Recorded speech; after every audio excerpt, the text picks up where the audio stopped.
1, 2, 3, go!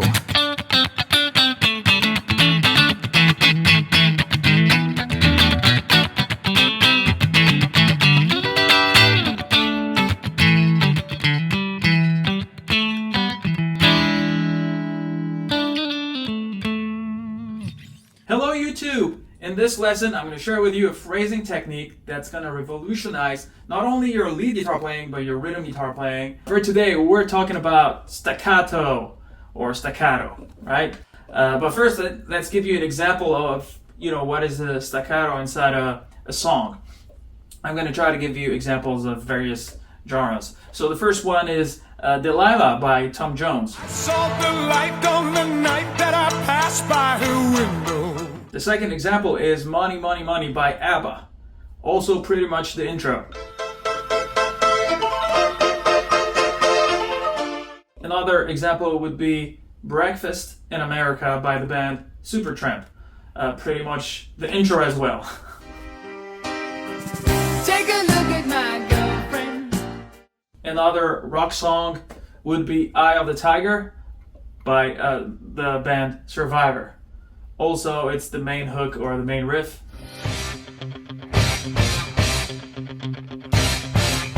Now, another example that might not be obvious is basically the midsection of the Smoke on the Water solo by Ritchie Blackmore.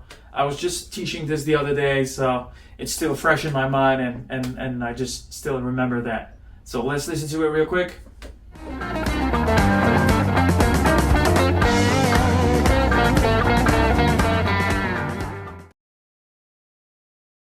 Alright, so what is a staccato? Well, basically it's a short pick attack. And we do that by obviously emphasizing the note a bit more, but it's a technique that uses both hands.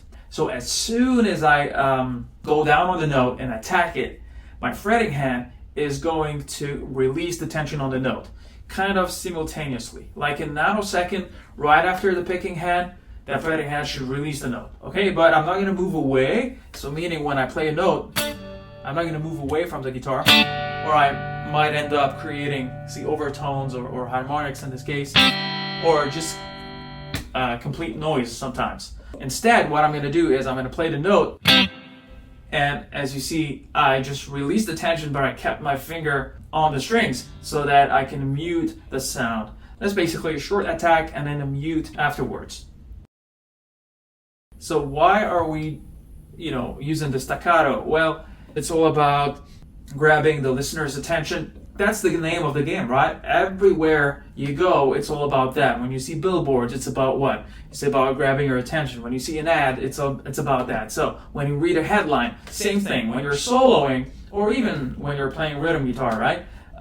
Such as reggae, right? So reggae by itself is staccato.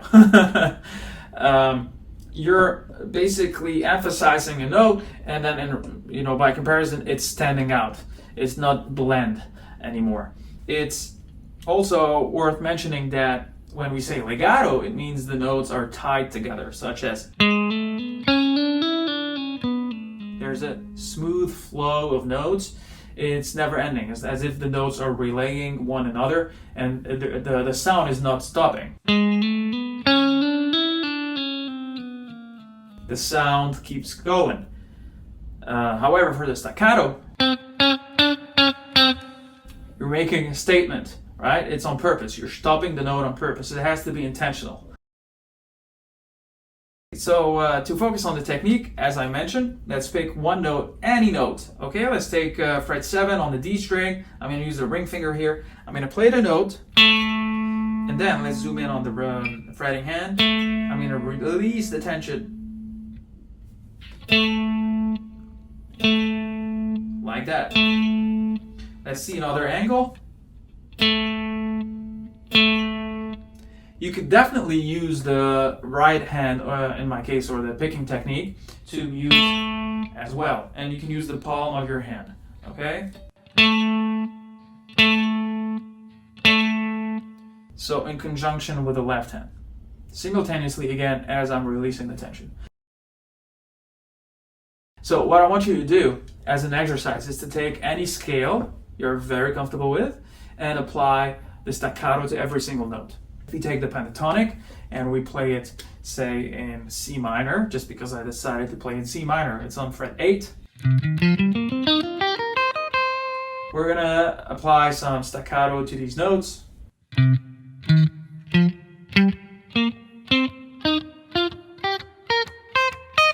And I can also pop these notes if I want to for more dramatic effect.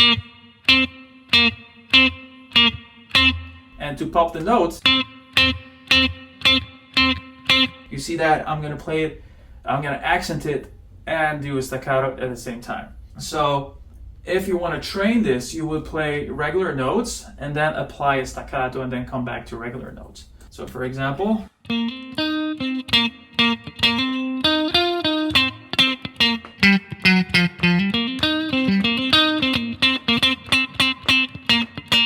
you can hear the difference between the regular notes that are just flowing and then the staccato that is creating a stop to the flow. Yes, it's a bit funky, right? By nature, it's a bit funky.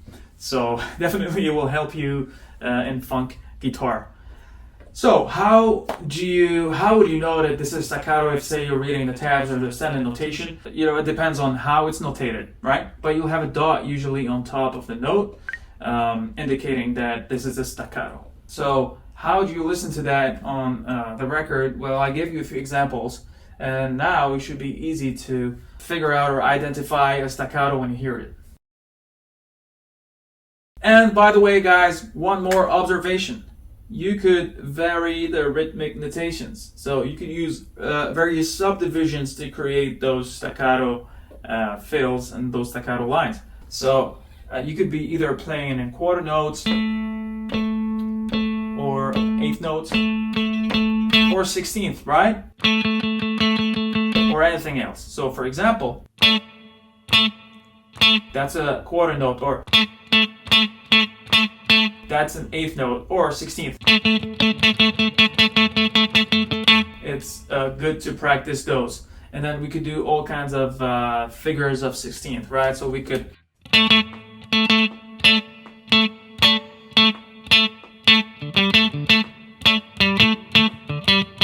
right? So you can do all of these variations there and then train yourself for a better groove. Alright, so if you're interested in that, you can watch the lesson on the screen right now. This is exactly what I cover in that lesson, and then obviously it's going to help you solo better. So do that, click on the lesson right now, and I'll see you in the next one.